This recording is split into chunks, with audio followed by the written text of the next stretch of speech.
ஆகாஷ்வாணி.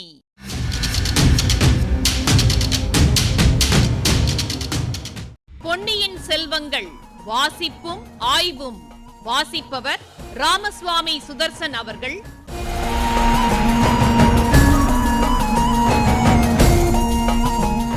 மகாராஜாதிராஜ ராஜகம்பீர ராஜமார்த்தாண்ட ராஜகுலோத்துங்க ராஜகுலதிலக ஈரேழு 14 லோகத்தின் அதிபதி பாரா.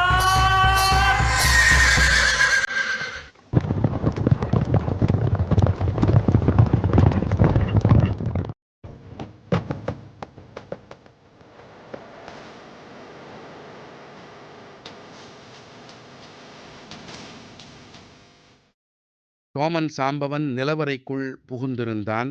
வெளியே ரவிதாசன் தீவர்த்தி கொண்டு வருவதற்காக சென்ற தாதி பெண்ணுக்காக காத்திருந்தான்.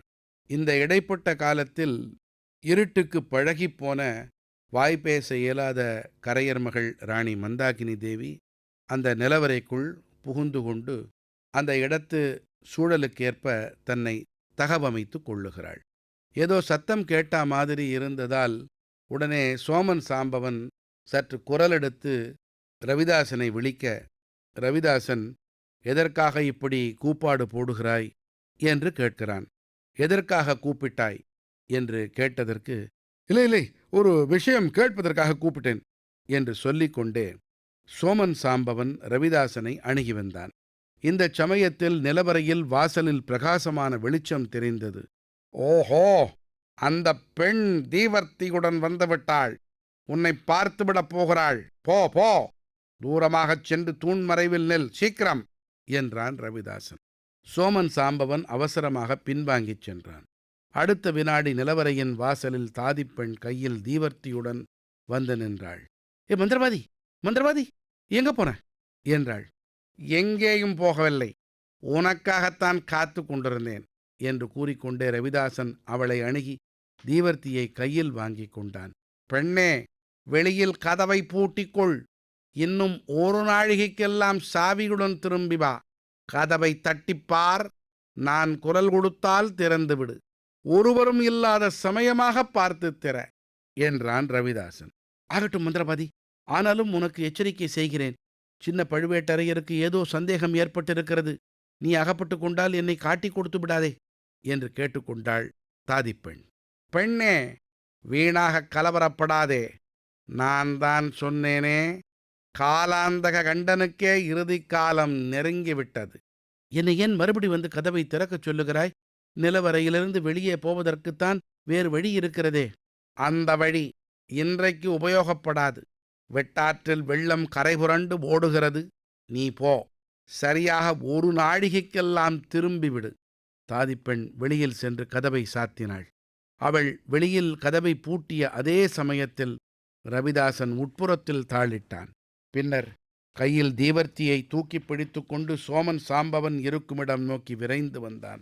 சாம்பவா, என்னை என்னமோ கேட்க வேண்டும் என்று சொன்னாயே, இப்போது கேள் என்றான்.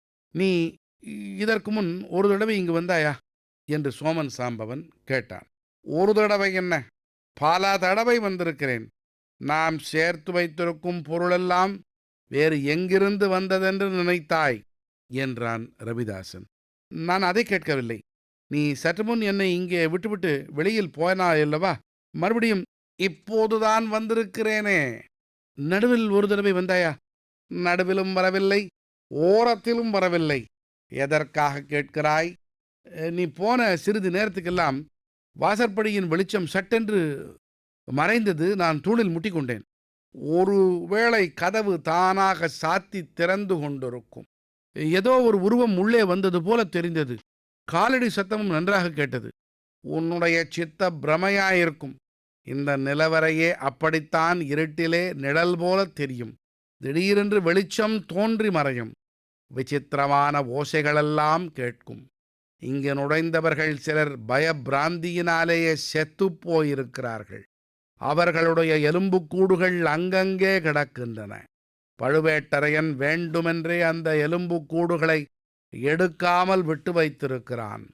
ஒருவரும் அறியாமல் இந்த நிலவறைக்குள் நுழைகிறவர்கள் எலும்புக்கூடுகளை பார்த்து பயந்து சாகட்டும் என்று. அப்படி யாருக்கும் தெரியாமல் இந்த நிலவரையில் பிரவேசிக்க முடியுமான்னு? சாதாரணமாக யாரும் நுழைய முடியாது. என்னைத் தவிர அப்படி யாரும் நுழைந்திருப்பார்கள் என்று தோன்றவில்லை. நானும் இளையராணி அல்லது அவளுடைய தோழியின் உதவியினால்தான் இங்கு வந்திருக்கிறேன். பின்ன மனிதர்களின் எலும்புக்கூடுகளை பற்றி சொன்னாயே, அதுவா?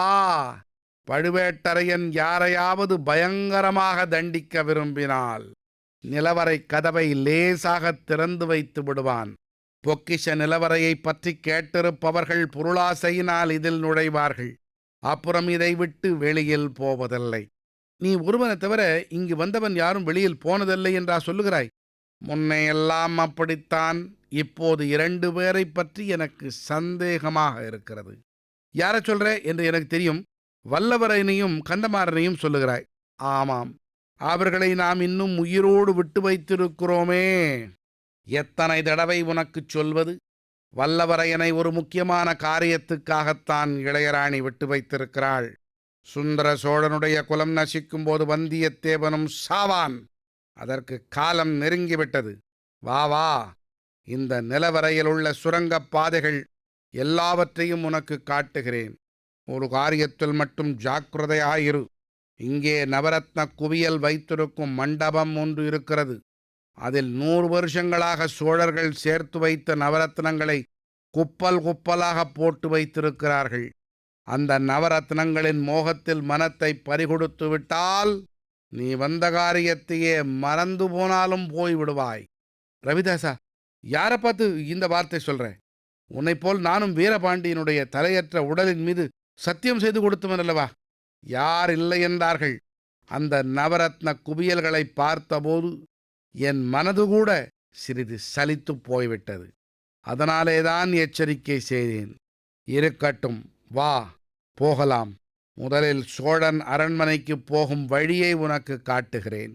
அதை காட்டிவிட்டு நான் போன பிறகு நீயே சாவகாசமாக இந்த நிலவரை முழுவதையும் சுற்றி பார்த்துக்கொள். பின்னொரு காலத்தில் உபயோகம் இதனால் ஏற்படலாம். ரவிதாசன் தீவர்த்தியை பிடித்து கொண்டு மேலே நடந்தான். சோமன் சாம்பவன் பக்கத்திலேயே சென்றான். முன்னொரு சமயம் பெரிய பழுவேட்டரையரும் இளையராணி நந்தினியும் சென்ற அதே பாதையில் அவர்கள் சென்றார். தீவர்த்தியின் புகை சூழ்ந்த வெளிச்சத்தில் நிலவரையின் தூண்களும் அவற்றின் நிழல்களும் கரிய கரிய பெரிய பூதங்களைப் போலத் தோன்றின. இருளில் வாழும் வௌவால்கள் பயங்கரமான குட்டி பேய்களின் தோற்றம் கொண்டிருந்தன. ஆங்காங்கு பிரம்மாண்டமான சிலந்திக் கூடுகளும் அவற்றின் மத்தியில் ராட்சச சிலந்திப் பூச்சிகளும் காணப்பட்டன. தரையிலோ விசித்திர வடிவங்கள் கொண்ட ஜீவராசிகள் சில அதிவேகமாகவும் சில மிகவும் மெதுவாகவும் ஊர்ந்து சென்றன. ரவிதாசன் கூறியது போல இனந்தெரியாத பலவித சத்தங்கள் கேட்டன. வெளியே இன்னமும் அடித்து கொண்டிருந்த புயலின் சத்தம் எப்படியோ எங்கிருந்தோ அந்த சுரங்க நிலவரைக்குள் வந்து எதிரொலி செய்தது. சோமன் சாம்பவன் திடீரென்று திடுக்கிட்டு நின்று, ரவிதாசா, ஏதோ காலடி சத்தம் போல கேட்கவில்லை என்று கேட்டான். கேட்காமல் என்ன? நம்முடைய காலடி சத்தம் கேட்கத்தான் கேட்கிறது. வீணாக மிரண்டு விடாதே. இப்போது நான் இருக்கும்போதே இப்படி பயப்பட்டாயானால் இங்கே 2-3 தினங்கள் எப்படி இருப்பாய் என்றான் ரவிதாசன். நான் ஒன்றும் பயப்படல. நீ போன பிறகு வீண் பிராந்திக்கு உள்ளாவறதை காட்டிலும் நீ இருக்கும்போதே கேட்டு தெரிந்து கொள்ள விரும்புகிறேன். இந்த நிலவரைக்குள் புகுந்தவர்கள் சிலர் இங்கேயே செத்துப்போனார்கள் என்று சொன்னாயல்லவா என்றான் சோமன் சாம்பவன். ஆமாம், அவர்களுடைய ஆவிகள் இங்கேயே உலாவிக் கொண்டுதான் இருக்கும். அதனால் என்ன? பேய்கள்தான் நம்மை கண்டு பயந்து அலறுமே. அந்த சிறுபையன் வந்தியத்தேவன் இந்த நிலவரையில் பயப்படாமல் இருந்து எப்படியோ தப்பி போயிருக்கிறான். எத்தனையோ பேய் பிசாசுகளை பார்த்த நானும் நீயும் ஏன் பயப்பட வேண்டும்? பேயும் இருக்கட்டும், பிசாசு இருக்கட்டும், அதுக்கெல்லாம் யார் பயப்படுறாங்க? வேறு பிராணிகள், விஷஜந்துக்கள் இங்கே இருக்கலாம் இல்லையா? பாம்புக்கும் தேளுக்கும் பயப்பட போகிறாயா? ஹா, நம்மை கண்டாலே அவைகள் வளைகளில் போய் ஒளிந்து கொள்ளுமே. இருந்தாலும் 2-3 நாள் இங்கேயே தங்கி இருக்கிறது அப்படின்னா யோசனையாகத்தான் இருக்கு. ரவிதாசா, அதுக்கு முன்னாலேயே ஒருவேளை சந்தர்ப்பம் கிடைத்தால்? இப்பகுதியின் ஆய்வினை வழங்குகிறார் ஐங்கரன் அவர்கள்.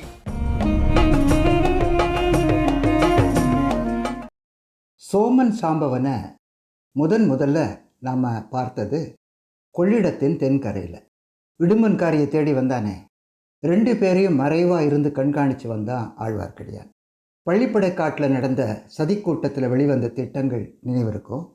அடுத்த கட்டம், இதே இடத்துல வந்தியத்தேவன் முன்னிலையில் சக்கரவர்த்தின்னு அழைக்கப்பட்ட சிறுவனையும் இணையில்லா தலைவின்னு போற்றப்பட்ட நந்தினியையும் மையமாக வச்சு நடந்த நாடகம். அதில் ஒரு வசனம், ராணியை 2ஆம் ஜாமத்தில் தான் வர சொல்லியிருக்கேன்னு சொன்னவன் சோமன் சாம்பவன். அந்த கூட்டத்தில் ரவிதாசனுக்கு இணையான செல்வாக்கு உடையவன்னு தோணுது. இறுதி கட்டம்னு சொல்லத்தகும் இந்த கட்டத்தில் புலி குகைக்கு போய் புலியை கொல்ற கடினமான முயற்சியில் சோமன் சாம்பவனை ஈடுபடுத்தியிருக்கான் ரவிதாசன். ஒரு கையில் சோற்று மூட்டை, இன்னொரு கையில் வேல். இந்த நிலவரையில் இப்படித்தான் விசித்திரமான ஓசையெல்லாம் கேட்கும்னு சொல்லி ரவிதாசன் அவன் தோழன் சோமன் சாம்பவனின் பயத்தை போக்க முற்பட்டான் அல்லவா. எல்லா அம்சங்கள்லையும் போல ஒலியியல் கூறுகள்லையும் அனுபவமும் திறமையும் படைத்தவங்களை கொண்டு இத்தகைய நிலவரைகளை உருவாக்கியிருப்பாங்க. எதிரொலிகள் கவிஞ்சு நீடிக்க சுவர்களை பொருத்தமாக அமைக்கணும். குறிப்பாக திட்டமிட்டு அமைச்ச மேற்பகுதி உயர் அலைவரிசை உடைய ஒலியை வெகு தொலைவு கடத்தும். அதிர் ஒலியை பெருக்கி ஒழுங்கு இல்லாத அதிர்வு கொண்ட எதிரொலியை உருவாக்க முடியும். சுவரின் அமைப்பை அதுக்கேற்றபடி மாற்றினான். தஞ்சை அரண்மனை நிலவரை பொக்கிஷத்தை ஏற்கனவே பார்த்துருக்கோம். அந்த செல்வ களஞ்சியத்தின் நடுவில் கிடந்த எலும்புக்கூடு வல்லவரையனுக்கு சொன்ன செய்தியையும் ஆசிரியர் உணர்த்தினார் அல்லவா. கங்காளம் என்கிற எலும்புக்கூட்டின் தோற்றத்தை விட கபாலம் என்கிற மண்டையோட்டின் சிரிப்பு அகந்தை வேணாம்னு எச்சரிப்பதாக ஞானியர் விளக்குறாங்க. கபாலம் சிரிப்பையே மூட்டும். அருங்காட்சியகத்தில் மண்டையோடுகள் வரிசையாக வச்சுருந்தாங்க. ஒரு மண்டையோட்டின் எதிரில் இது ஜூலியஸ் சீசருடையதுன்னு எழுதியிருந்தது. பக்கத்தில் சின்ன மண்டையோடு, பெயர் குறிப்பிடலை. தாத்தாவை பேரன் கேட்டான், இது யாருடையது? தாத்தா கொஞ்சமும் தயங்காமல், இதுவும் ஜூலியஸ் சீசருடையது தான், அவர் சின்னவராக இருந்தபோது. எனது மனம் கூட சிறிது சலித்து போய்விட்டது. ரவிதாசன் இப்படி சொன்னதுக்கு பொருள், மனம் உறுதிப்பாட்டை இழந்துட்டது. சலம் சலனம், இதன் பொருள் அசைவு. அச்சலம் அசையாதது, அதாவது மலை. விருத்த அச்சலம், விருத்தாச்சலம், முதுகுன்றம். சரி, வேடிக்கை என்னன்னா, ரவிதாசன் பேச பேச தோழனின் தைரியம் குறைஞ்சிக்கிட்டே போகுது.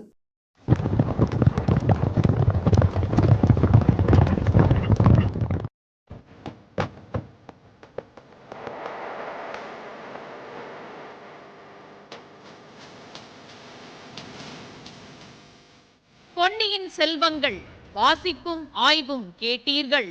வாசித்தவர் ராமசுவாமி சுதர்சன் அவர்கள். ஆய்வினை வழங்கியவர் ஐங்கரன் அவர்கள். படைப்பு சென்னை வானொலி நிலையம்.